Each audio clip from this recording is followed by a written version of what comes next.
Abi Talib et d'autres sahaba qui sont partis en Irak. Et ça va donner naissance à l'école hanafite, qui va prendre naissance en Irak et qui va être l'école la plus répandue du monde musulman. À Médine, vous avez d'autres savants qui sont là. Par exemple, Fuqaha Sab'a de la ville de Médine, les 7 jurisconsultes, les descendants d'Omar ibn al-Khattab, les descendants d'Abu Bakr. Et vous avez parmi eux aussi Nafi' qui était l'affranchi de Abdullah ibn Omar. C'est ça, Hassan?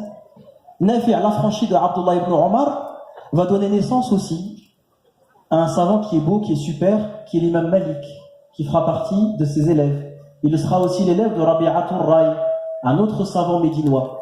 Et l'imam Malik va absorber la science des savants de Médine, qui émanent du prophète sallallahu alayhi wa sallam et de Omar ibn al-Khattab.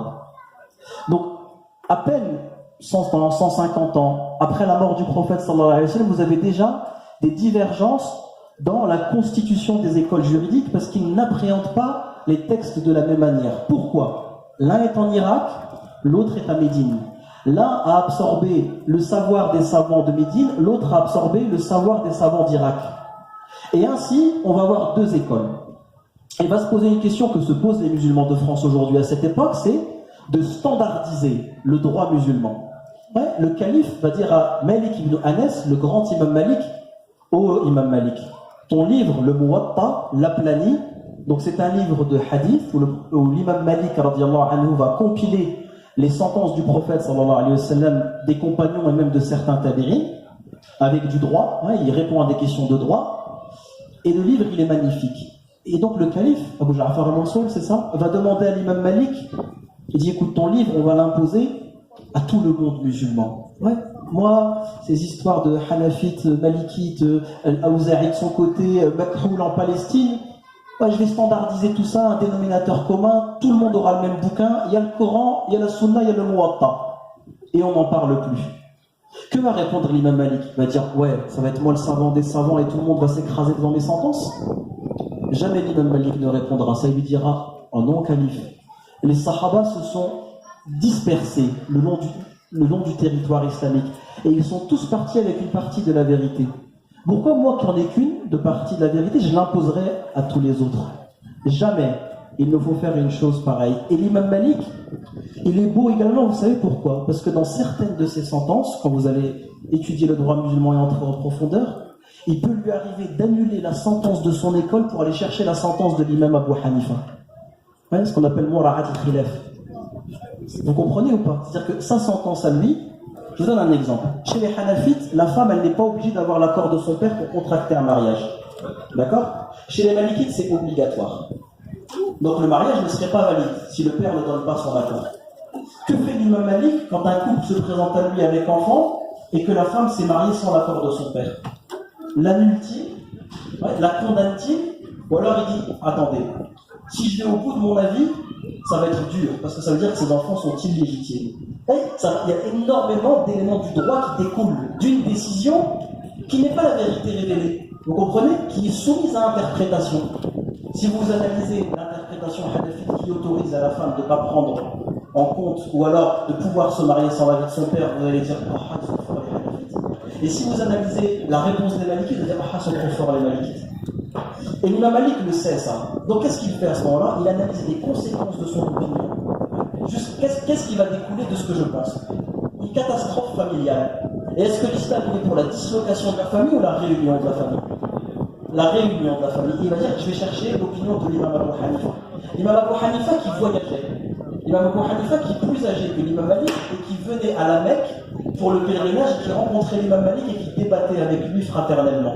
On a des histoires qui nous racontent des discussions entre l'imam Malik et l'imam Abu Hanifa où l'imam Malik et l'imam Abu Hanifa sortent en transpiration, en sueur du débat, tellement le niveau est élevé, mais le respect est présent. Donc, on a la naissance de 2 écoles qui émanent des compagnons du prophète sallallahu alayhi wa sallam, et puis bien entendu l'imam Malik va perpétrer cette sunna comme l'imam Abu Hanifa qui est d'avoir des élèves.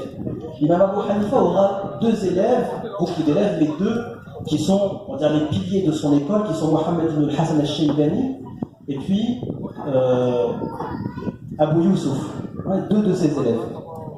Et là, je vais vous envoyer une deuxième information qui va peut-être vous surprendre. Savez-vous qu'Abu Yusuf et Mohammed ibn al-Hassan sont en désaccord avec 2/3 des sentences de l'imam Abu Hanifa.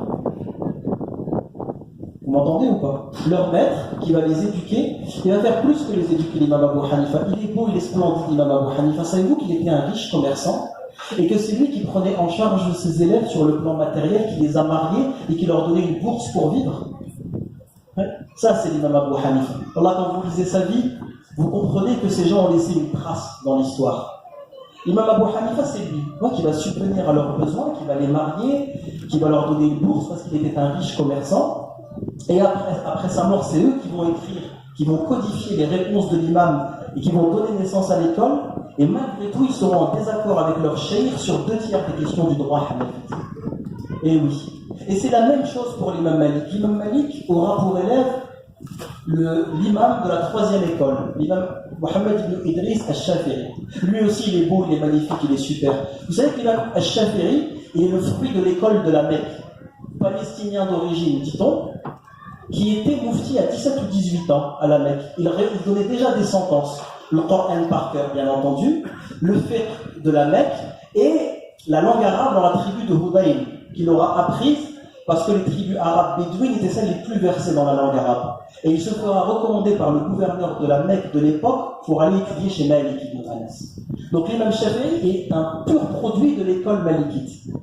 Vous m'entendez? L'imam Shafi'i, la 3e école, c'est un pur produit du malikisme. Et pourquoi crée-t-il une nouvelle école si c'est un pur produit du malikisme? Pourquoi? Est-ce que quelqu'un sait pourquoi l'imam Shafi'i crée une nouvelle école? Qui sait? Vas-y. Ouais, il va aller voyager en Irak d'abord, premier voyage. Et que va-t-il se passer quand il va arriver en Irak? Qui va-t-il rencontrer? Il va rencontrer les élèves de l'imam Abu Hanifa. Et il va débattre, ils vont confronter des idées et des points de vue. Et vous savez ce qui se passe quand on débat avec quelqu'un et qu'on est sincère et propre dans son approche? Il y a de l'influence mutuelle. Je t'influence, tu m'influences. On n'est pas d'accord, mais au final, tu as mis une trace dans ma tête et j'ai mis une trace dans la tienne. Et c'est ce qui va se passer. L'imam Shafi'i va être influencé, puis le contexte irakien va le pousser à produire des réponses. Donc il aura une première école qu'il aura créée en Irak, al-Madhhab al-Qadim, on dit chez les Shafi'ites, c'est la première école. Et ensuite il va voyager en Égypte. Pourquoi voyage-t-il en Égypte, l'imam Shafi'i? Pour rencontrer un autre savant, qui s'appelle Al-Layth ibn Sa'd. C'est ça, Hassan? Qui avait une école. Vous savez, Hassan, il vous a dit tout à l'heure, il n'y en a pas que 4. Al-Layth ibn Sa'd, il avait une école, l'école Sa'dite, qui n'a pas existé parce que par faute d'élèves qui ont écrit et puis diffusé l'école.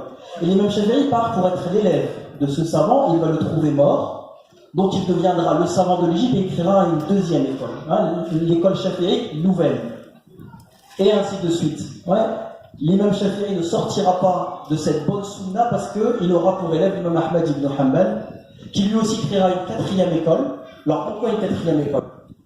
Parce que l'imam Ahmad, il a une méthodologie d'approche différente des textes, il est un peu plus lié au hadith, au corpus des hadiths, et même des paroles des compagnons, et même aux paroles des élèves des compagnons et de leurs élèves, ce qui crée ce qu'on appelle un fiqh de tradition, mais je ne rentre pas trop dans les détails. Donc vous voyez que 300 ans après la mort du prophète, sallallahu alayhi wa sallam, on est dans un foisonnement